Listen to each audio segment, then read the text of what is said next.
rejoice, because next week when I do one of these videos, I will be able to be on Vimeo, I believe. I actually just signed up for a Vimeo account, but I kind of want to mess around with it a little bit more before I actually decide to do a video on it.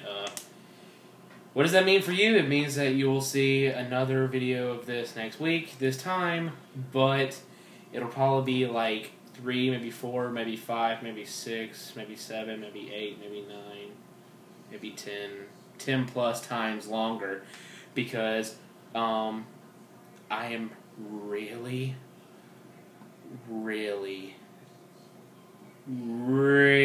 tired of not being able to talk about anything that I care about. So, so this is just like me of like a week of just you know, tons of stuff on my head of like, you know, anything, because I can't talk in this town ever. Like I literally can't talk about anything ever. No, seriously. Next time you know, I'll get over doing that whole thing on these videos, but that's just that moment of just like, you know, freaking out because I have nowhere where I can go shake my dreads ever. Oh my God. Seriously, there are times in this town when I like literally want to just lose my... Okay, I'm gonna stop with that. So, where to start? Oh, well, I actually did finish Gears of War 3. Finished it sometime last time. Okay, yeah, but I did finish Gears of War 3.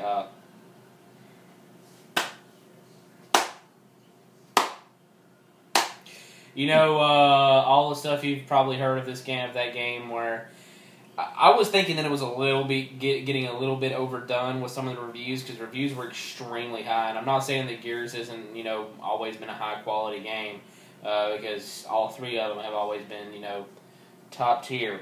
But I was really thinking that game wasn't going to be... At least, I think it was being at least a little overhyped. Now, people were giving it, like, you know, in the 10 area or near the 10 area. It's a little overdoing it. Actually, the more I think about it, it's only like maybe 3 games in the last 5, 6, 7 years that I would give a 10 to. Actually, one of them is a game I'm going to talk about in just a minute. But yeah, it's... Gears of War 3, what can I say? I'm not going to lie. I'm going to be a little bit of a, you know, God, I'm at a loss for words tonight, so please forgive me. Yeah, I'm not going to lie. I wanted at least a little more satisfying of an ending to this, you know, trilogy. I don't care what anyone says. That series makes tons of money. Of course, they're going to make another. But, yeah, I wanted a little bit more satisfying of an ending. But, you know, what they did was quite remarkable. Especially just, you know, fleshing out that world and actually tying up all the loose ends and answering all the questions you've had since the first one. Because the first game, for all intents and purposes, doesn't even have a story. Like... They build a light mass bomb, and that's it. Like, that's it. The whole thing is you go from one place to one place, but nothing gets solved. And actually,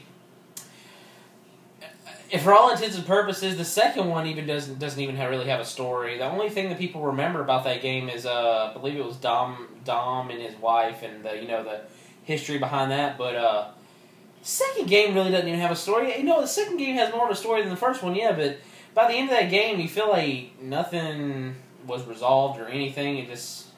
whatever. The third game in the Gears series not only has a story, but it has a legitimately good one. And they wrap it up quite nicely. But yeah, I haven't been able to play too much. I used to be huge into multiplayer games, you know, playing multiplayer shooters and stuff like that. But this game, I'm going to try to, but I'm kind of moved past that a little bit in my life right now. Not because I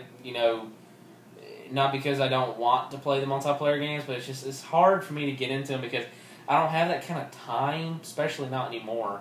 Don't really have that kind of time to really get into them because the first week you can really get into it and really enjoy it, but by the first week I can't really play that. I really don't want to play the multiplayer because I'm invested in playing through the single player because I want to play the single player first.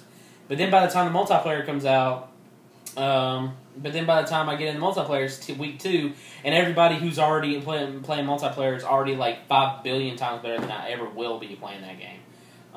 Especially like Call of Duty. You know, say what you want about the Call of Duty franchise. I'm kind of right there with you where it's kind of beaten to the ground. But I still really am looking forward to playing through the third one. I mean, I will rent it, not buy it. And I will play through the 4-hour campaign. And I'll say, dude, that was a lot of fun. Take the disc out of the tray, take it back to the rental store, and never think about that game again. That's probably what's going to happen. And everybody will be going ballistic about multiplayer. And I'll be like, I don't care. But yeah. What else? I tried Resident Evil 4. Okay? Everybody has talked about... I'm sure you remember Resident Evil 4 when it released. That game is probably one of the 3 games that I was talking about. I can think of, like...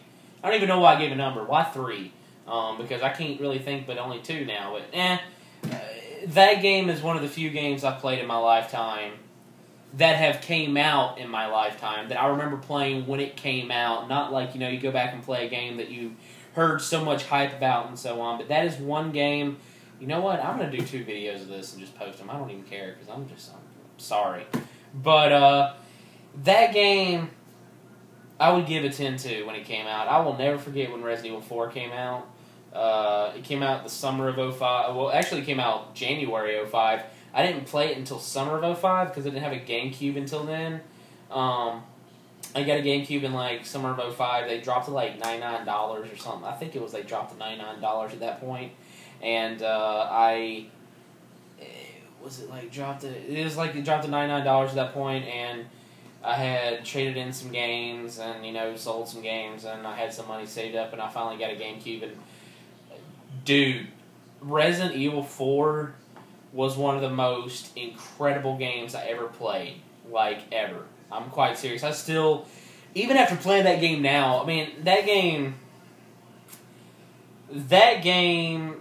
does not hold up as well now.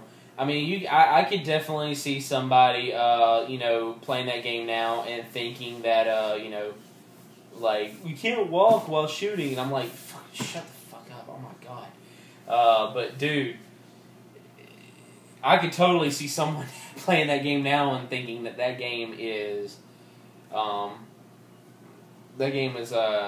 really something, because still playing it today, like, you know, I remember playing the game a little bit, and it's a little bit choppy, in its, you know, graphics, the HD res, you know, up to, from its original look, is not quite as sharp as I think it could have been, but still, that game still got it, man. That game is still a beast. I mean, it took me a little bit playing it, but once I started getting a little bit more into it, I started remembering just how awesome that game is, and that game was showing me just how awesome it still is. And it's weird. It's not even on It's not even on Xbox Live. It's on PSN on PlayStation Network, but it's not even on Xbox. It's not even Xbox Live Arcade. It's Xbox Games on Demand, because apparently the gigabyte storage or something was higher than it should have been for that game or something. I feel like that game could have been... Actually, no, that game's pretty large. They got it done in 4 megs and 4 gigabytes. I mean, that's quite something. Now, I'm going to stop this video and I'm going to turn it back on because I'm sorry, I got to do another video of this. So...